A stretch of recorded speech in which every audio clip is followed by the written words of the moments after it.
নমস্কার সকলকে স্বাগত জানাই আমার ইউটিউব চ্যানেলে। আপনি যদি ইউটিউবার হয়ে থাকেন এবং আপনার চ্যানেলে ভিউজ হঠাৎ করে যদি শূন্য আসতে শুরু করে, তাহলে বুঝবেন আপনার চ্যানেলটি শ্যাডো ব্যানের আওতায় এসেছে। কিন্তু সব ক্ষেত্রেই এই কথাটি প্রযোজ্য নয়। তো কী বিষয় দেখে আপনি বুঝতে পারবেন আপনার ভিডিওটি শ্যাডো ব্যানের আওতায় এসেছে, সেই বিষয়ে প্রথমে বলে রাখি। আপনি একজন ইউটিউবার হিসাবে যা ভিউজ পেতেন আপনার চ্যানেলেতে, সেটি 1K, 2K, 5K বা আপনি যদি আরও বড় ইউটিউবার হন, আপনি আরও অনেক বেশি ভিউজ পেতে পারেন। কিন্তু হঠাৎ করে আপনি দেখবেন যে আপনার ভিউ ইউটিউবের 0 হয়ে গেছে, এবং সেটা আপনি যদি ভিডিওটিকে ডিলিট না করে রেখে দেন, আপনি দেখবেন 1 দিন অথবা 2 দিন পর আপনার ভিউজ সবেমাত্র 2 কিংবা 3 এমন হতে পারে।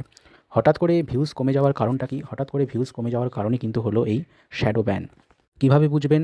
ভিডিও আপনি যেমনভাবে আপলোড করেন তেমনভাবে আপলোড করছেন, কিন্তু ভিডিওতে ভিউজ আসছে না, এবং সেটি কিন্তু 2 দিন, 3 দিন অথবা 5 দিনও হয়ে যাচ্ছে আপনার চ্যানেলে নতুন ভিডিও যেগুলো আপনি দিচ্ছেন, আপলোড করছেন, সেগুলোতে কিন্তু ভিউজ আসছে না এবং ভিউজ বাড়ছেও না।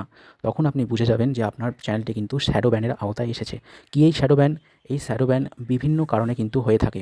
প্রথমে জেনে নেওয়া যাক যে কনসিস্টেন্সি ব্রেক, অর্থাৎ আপনি যে সময়ের ব্যবধানে আপনার চ্যানেলে ভিডিও দিতেন, শর্টস দিতেন, সেই ব্যবধান আপনি অতিক্রম করেছেন কোনো কারণে, এবং কোনো কারণে হয়তোবা বেশ কিছুদিন ধরেই আপনি ইররেগুলারই অর্থাৎ অনিয়মিতভাবে ভিডিও আপলোড করছেন আপনার চ্যানেলেতে।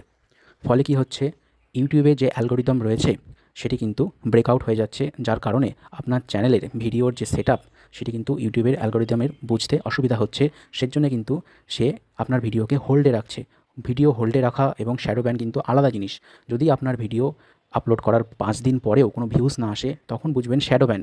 এমনি যদি আপনার চ্যানেলে কোনো ভিউজ না আসে কিছু সময়ের জন্য, তাহলে আপনার ভিডিওকে হোল্ডেও রাখা হতে পারে। সেক্ষেত্রে কিন্তু শ্যাডো ব্যান কথাটি কার্যকর হবে না। এবার জেনে নেওয়া যাক আরও কী কারণ রয়েছে যে কারণে আপনার ইউটিউবের ভিডিও শ্যাডো ব্যান আওতায় আসতে পারে। সেটি হলো যে কপিরাইট যে রয়েছে, কপিরাইট ক্লেমড কোনো ভিডিও আপনার চ্যানেলে যদি থাকে, সেটিও কিন্তু শ্যাডো ব্যান আনতে পারে। তাই বলে ভিডিওটি কিন্তু ডিলিট করতে যাবেন না, ভিডিওটি ডিলিট করবেন না। এবার আলোচনা করব যে এই শ্যাডো ব্যান থেকে কীভাবে আপনি আপনার চ্যানেলকে মুক্ত করতে পারবেন। চলুন জেনে নেওয়া যাক। আপনার চ্যানেলের যদি আপনি বোঝেন যে আপনার চ্যানেলের ভিডিওতে ভিউজ আসছে না, আপনি সেখানে যেভাবে প্রতিদিন ভিডিও আপলোড করতেন 1টি অথবা 2টি, আপনি প্রথম কিছুদিন আপলোড করে দেখুন, প্রথম 4-5 দিন পর্যন্ত। যদি দেখেন যে 4-5 দিন পর্যন্ত যেমনটি আমি বললাম 1টি অথবা 2টি ভিউজ আসছে বা একদমই ভিউজ আসছে না, আপনি প্রথমেই বুঝে যাবেন যে আপনার চ্যানেলে শ্যাডো ব্যান হয়েছে। অনেকে এক্ষেত্রে কী করে? অনেকে এক্ষেত্রে আরও বেশি পরিমাণে ভিডিও দিতে শুরু করে এবং তারা কনসিস্টেন্সি তৈরি করার চেষ্টা করে যে আমি অনেক কনসিস্টেন্ট রয়েছি ভিডিও আপলোড করার ক্ষেত্রে। কিন্তু এটি একটি ভুল পদ্ধতি। এই পদ্ধতি আপনারা অবশ্যই করবেন না, এতে কিন্তু আরও লেট হয়ে যেতে পারে। শ্যাডো ব্যান যদি আপনি ঠিক মতোভাবে মুক্ত করার চেষ্টা করেন, এটি কিন্তু আপনি 7 থেকে 10 দিনের মধ্যেই আপনার চ্যানেলকে রিমুভ হয়ে যাবে শ্যাডো ব্যান। কিন্তু আপনি যদি ভুল পদ্ধতি অবলম্বন করেন, তাহলে কিন্তু আপনার চ্যানেল 90 দিন পর্যন্ত শ্যাডো ব্যানের আওতায় থাকতে পারে, এবং সেটি আরও তার বেশি হতে পারে যদি আপনি কোনো ধারণার মাধ্যমে আপনি যদি ভিডিও কনসিস্টেন্টলিভাবে আপলোড করতে থাকেন। ঠিক আছে? আপনাকে যেটা করতে হবে সেটা হলো যে একদম কিছুদিন আপনি যখন দেখবেন যে এইভাবে 4-5 দিন ভিডিওতে কোনো ভিউ আসছে না, আপনি তারপর থেকে 5 দিন আপনার চ্যানেলে কোনো ভিডিও আপলোড করবেন না।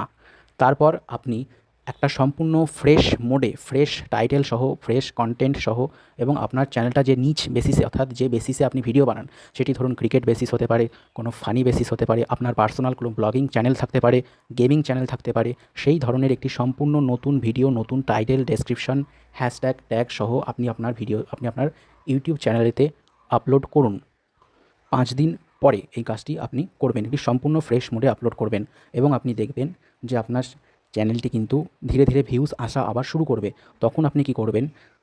ভিডিও আপলোডিংয়ের পর কিছুটা গ্যাপ রাখবেন আগের তুলনায়। অর্থাৎ ধরুন 5 দিন পরে একটি ভিডিও আপলোড করলেন, দেখলেন ভিউজ আসা শুরু করেছে।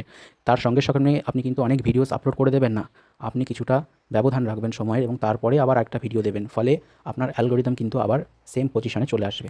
আশা করি এই পদ্ধতিটি আপনারা বুঝেছেন। এই পদ্ধতিটি যদি আপনি করেন, আপনার চ্যানেল অবশ্যই শ্যাডো ব্যান থেকে মুক্ত হয়ে যাবে। ভিডিওটি যদি ভালো লেগে থাকে, ভিডিওটিকে অবশ্যই লাইক করবে, এবং চ্যানেলে নতুন হয়ে থাকলে চ্যানেলটিকে সাবস্ক্রাইব করে রাখবে এই ধরনের আরও নতুন তথ্য পাওয়ার জন্য। ধন্যবাদ।